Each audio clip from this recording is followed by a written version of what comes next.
Baiklah, Assalamualaikum warahmatullahi wabarakatuh.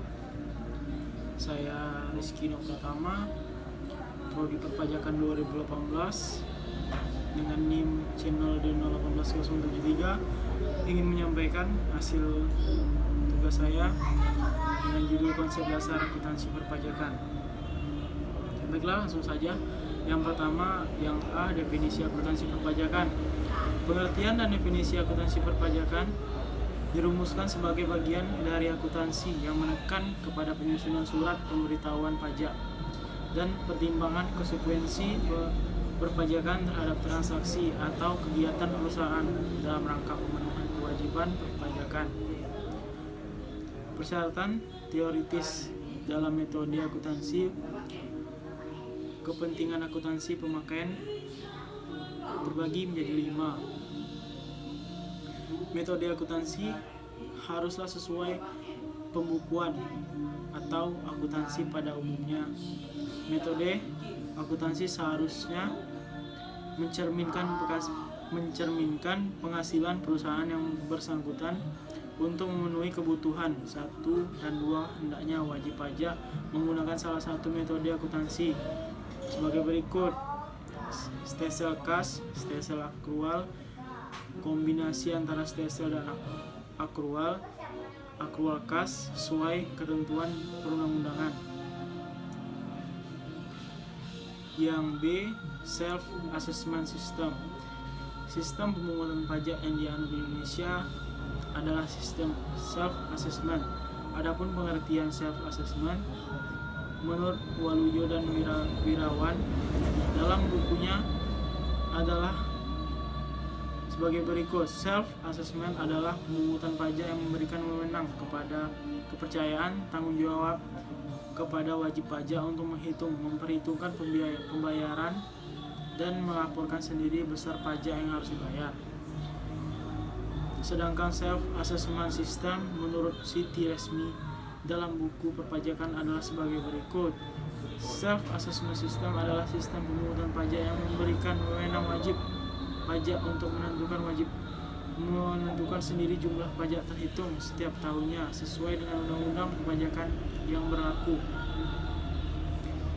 Dalam sistem ini terdapat pemberian kepercayaan sepenuhnya kepada wajib pajak untuk melakukan self assessment, memberikan konsekuensi yang berat bagi wajib pajak. Artinya, jika wajib pajak tidak memenuhi kewajiban perpajakan yang dipukul kepadanya, sanksi yang dijatuhkan akan lebih berat. Oleh karena itu, sistem self assessment mewajibkan wajib pajak untuk lebih mendalami peraturan perundang-undangan perpajakan yang berlaku agar wajib pajak dapat melaksanakan kewajiban perpajakan dengan baik. Yang C, perbedaan laporan keuangan komersial dengan laporan keuangan fiskal. Tujuan laporan keuangan komersial adalah memberikan informasi penting kepada pengguna laporan keuangan dan merupakan tanggung jawab para akuntan untuk melindungi pihak-pihak tersebut dari informasi yang menyesatkan.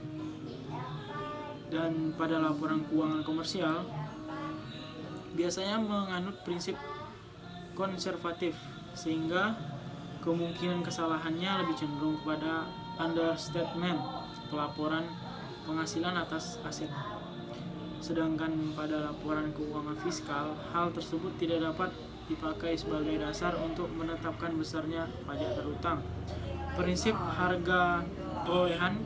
Laporan keuangan komersil menentukan harga perolehan barang yang diproduksi sendiri, boleh memasukkan unsur biaya tenaga kerja dan berupa natura. Sedangkan dalam laporan keuangan fiskal, pengeluaran dalam bentuk natura tidak diakui sebagai pengurangan.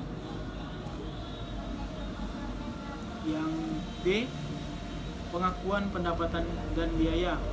Pendapatan menurut Undang-Undang Perpajakan dalam UU PPH nomor 7 tahun 1983 yang diubah dengan UU PPH nomor 17 tahun 2000 pasal 4 ayat 1 menjadikan objek pajak adalah penghasilan, yaitu setiap tambahan kemampuan ekonomis yang diterima atau diperoleh wajib pajak, baik yang berasal dari Indonesia maupun di luar Indonesia, yang dapat dipakai untuk konsumsi atau untuk menambah kewajiban pajak yang bersangkutan dengan nama dan dalam bentuk apapun.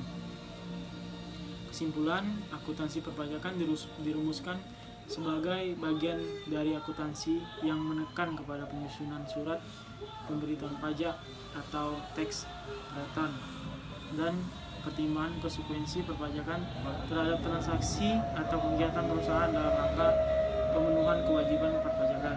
Self-assessment adalah pemungutan pajak yang memberi wewenang, kepercayaan, dan tanggung jawab kepada wajib pajak untuk memperhitungkan biaya dan melaporkan sendiri besar pajak yang harus dibayar. Akuntansi yang menjembatani aktivitas ekonomi dengan para pengambil keputusan baik internal maupun eksternal, menyajikan kepada para pengguna informasi tersebut dalam bentuk laporan keuangan. Baiklah, itu yang dapat saya sampaikan. Assalamualaikum warahmatullahi wabarakatuh.